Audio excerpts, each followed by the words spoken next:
Today we're going to arm knit a blanket with a giant ball of yarn. All you need is the ball of yarn, and this is 2 kilograms of Woolies Mahusive acrylic yarn, and your arms. As simple as that.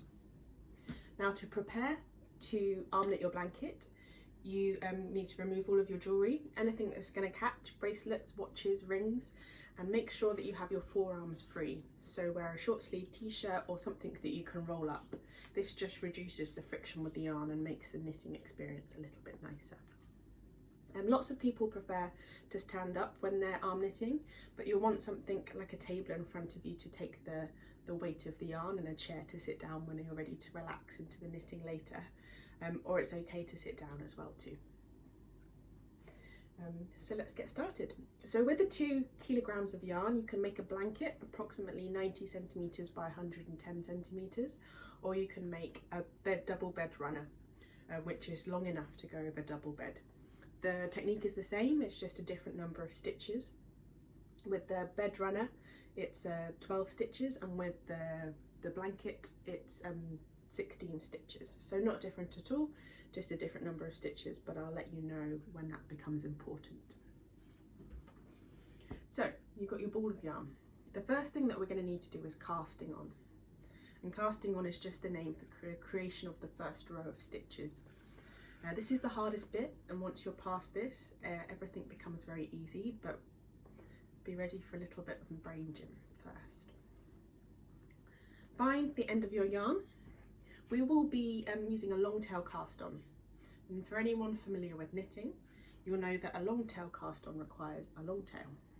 And so first of all, we're going to measure out 3 double arm spans of wool if you're doing a double bed runner, or 4 if you're planning to do a blanket. And by double arm span, I mean holding it with both hands and an arm stretch. So 3 or 4 arms lengths, and then just hold the yarn when you get to the end of your measurement. Now what you're going to do now is you're going to create a slip knot in the yarn. So you're going to take the yarn, you've got the 2 bits hanging down. You're going to hold underneath, so you can see kind of creating a loop at the top here. And you're going to twist the yarn at the top so it crosses over each other. So that's a 120-degree twist, just halfway round. Now you're going to put your hand through this loop you created and grab one of the pieces of yarn that's hanging down to pull through. This should create a loose adjustable knot, and you're going to put that on your wrist. Now it doesn't actually matter what wrist you put this on, as you'll be using both of them to knit as we go through, but usually I'm right-handed, I'm putting the stitch on my right arm. And so now I have this first stitch, this slip knot that I've just created on my right wrist, and I have yarn that is not attached to the ball, which we're going to call the tail yarn, and I have a piece of yarn that is attached to my ball, and which I will be knitting with in a second. Now we can cast on. So to cast on, what we're going to do is we're going to take this tail yarn, so the yarn that is not attached to the ball, and we're going to hold it towards us. And then what we're going to do is we're going to wrap this piece of yarn around our wrist. So we have a full, we've brought the yarn all the way around our wrist. We're then going to use this right hand, so my right hand is the one that has the stitches on at the moment, to grab the yarn, the ball yarn that is hanging down. So the piece of yarn that you haven't wrapped around your wrist, you're going to take hold of with your right hand. You're then going to pull the loop that you've just created with the tail yarn off your hand and pull the ball yarn through it. And this creates another adjustable stitch, which you then put your hand through as your second stitch here. So I'm going to demonstrate that again. You have your tail yarn. Your tail yarn is going all the way around your wrist so that it creates a full loop. You're then using your hand that you put the loop around to grab the yarn that's attached to the ball. You're then pulling the loop that you made in the tail yarn off your hand and pulling the ball yarn through it to create an adjustable knot and slipping that onto your wrist. Now you don't want the stitches on your wrist to be too tight, because as you gather more of them, you're going to need for them to be pushed up your arm.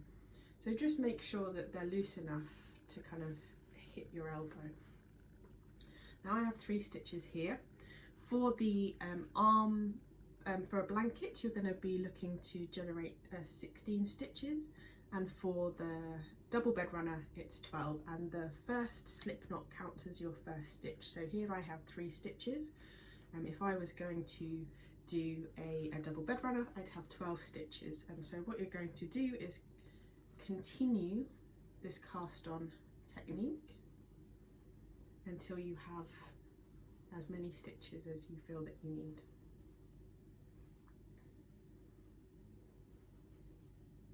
Now,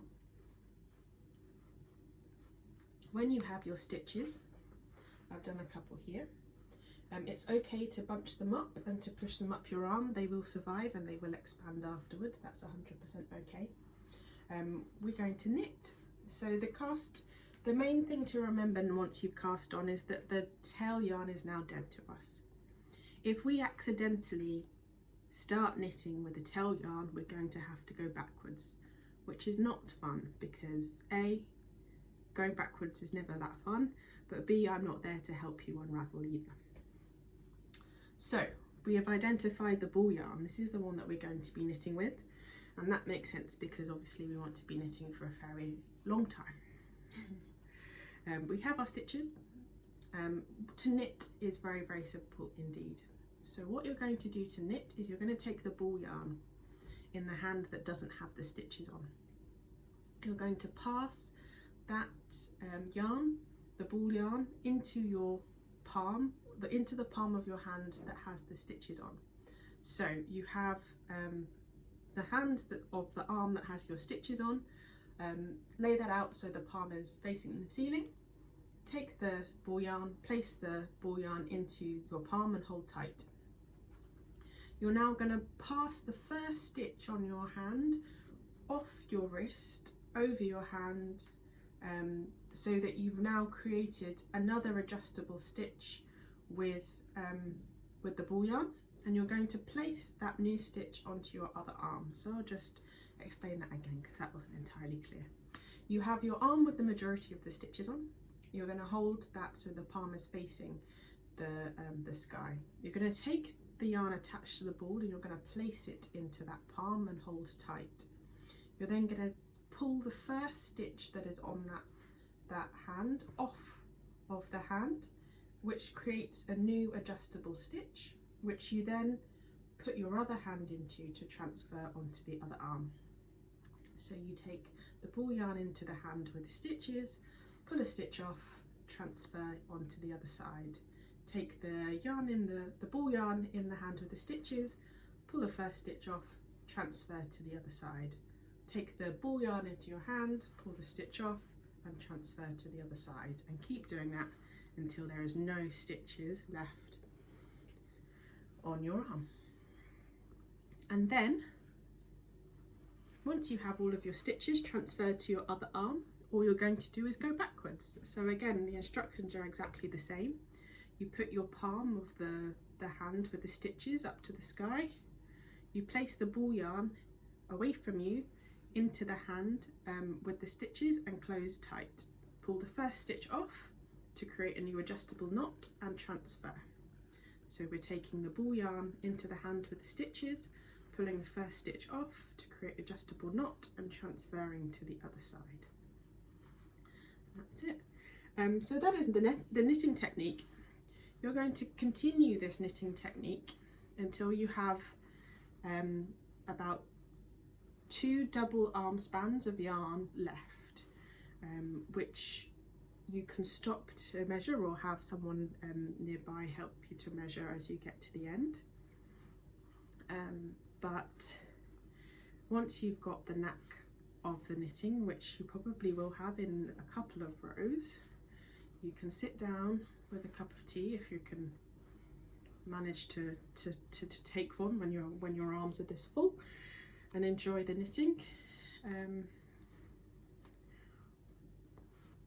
think just keeping an eye on that yarn so that when you get to an end of a row, you're seeing whether you've got roughly like 2 arm spans left and you're ready to finish.